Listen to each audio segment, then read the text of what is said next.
kita. Satu, alladzina hum fi salatihim khashi'un. Syarat pertama, kalau ingin mendapatkan surga Firdaus tadi dan kebahagiaannya diturunkan ke bumi, dibawa sampai mati, masuk ke alam kubur lebih bahagia lagi, maka amalan pertama untuk melatih menguatkan iman itu, coba berlatih untuk menunaikan sholat dengan khusyuk. Kalau Anda kerjakan benar sholat ini, maka apa yang Anda dapatkan? Teman-teman ingat betul, saya mau tanya sebentar. Keabadian yang abadi disebut dengan sa'id. Kalau kita ingin turunkan ke dunia percikannya kita dapatkan, usahanya disebut dengan apa? Masih ingat? Aflah itu kalau didapatkan, kata dasarnya apa tadi? Falahun. Lihat baik-baik.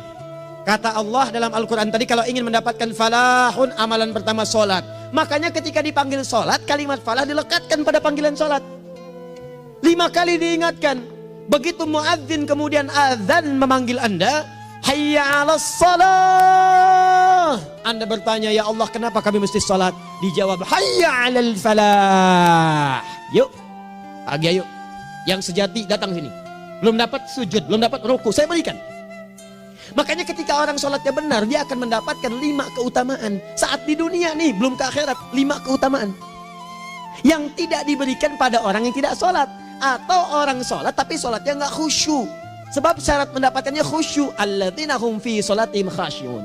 Bukan alladzina hum fi sholatihim saja, tapi ada kalimat khasyi'un. Artinya yang tidak khusyuk saja nggak akan dapat, apalagi yang nggak sholat. Apa yang 5 ini? Lihat baik-baik. 1, orang yang sholatnya benar, pertama kali sebelum mendapatkan kebahagiaan hakiki dari Allah Subhanahu wa Ta'ala, akan dirubah dulu perilaku hidupnya menjadi perilaku yang lebih baik. Kalau orang itu sholatnya benar, maka sholat itu akan melatih dia untuk berubah, bertransformasi jadi orang baik. Itu ada di Quran surah ke-29 ayat ke-45. Innas sholata tanha 'anil fahsya'i wal munkar. Sumber keburukan cuma 2, kalau bukan fahsya itu munkar. Maaf, pornografi, porno aksi, LGBT, kata-kata jorok, kotor itu fahsya. Di orang sholat kata Allah mustahil berkata-kata kotor. Orang sholat tidak akan pernah mencela. Orang sholat tidak punya kata-kata jorok. Jadi kalau ada sekarang orang yang sholat senang mencela orang lain, itu berarti ada masalah dalam sholatnya. Dan dia belum dijamin sebagai ahli surga terbaik. Dan hidupnya nggak bahagia.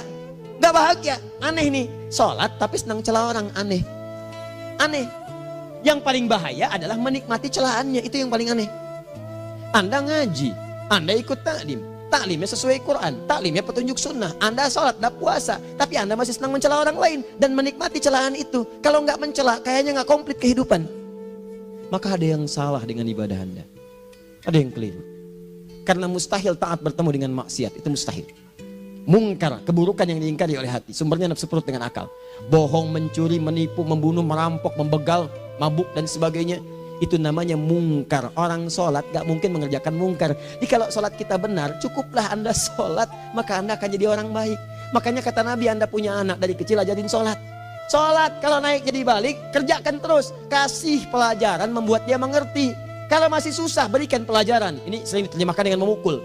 Mukul di Arab beda dengan konteks mukul sekarang. Mukul di Arab tuh ngasih pelajaran supaya ngerti. Anda bisa terjemahkan dengan konteks lain. Uang jajannya tahan, yang kesukaannya simpan dulu. Bisa dengan konteks kekinian, tapi poinnya kenapa anak Anda dari kecil ajarin sholat sampai kenalkan dengan masjid, ajari 3 tahun bawa ke masjid, kenalkan dengan masjid, gak ada masalah lari-lari itu sebelum waktu sholat. Kenalkan dulu. Dulu orang-orang tuh begitu, sebelum waktunya dikenalkan, jalan, begitu lari, biarin dulu. Setelah itu diberi pengertian, nah ini bukan tempat berlari, yang berlari di sana nanti, yang di sini nanti akan ada orang-orang baik semuanya. Terus Anda lihat berbaris, baris rapi. Kalau pengen baik ikutan baris nanti.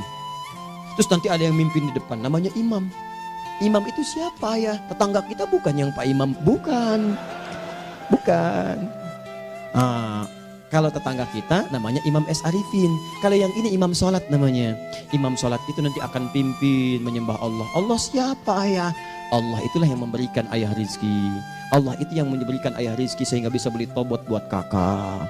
Beli robokar poli, ini yang poli, ini yang embers, ini yang heli, ini dulu kakak semuanya tuh yang kasih Allah. Nanti kalau kakak bagus bisa ikut rapi di sini, Allah akan senang, akan ditambah lagi oleh Allah. Oh begitu ya, datang begitu caranya.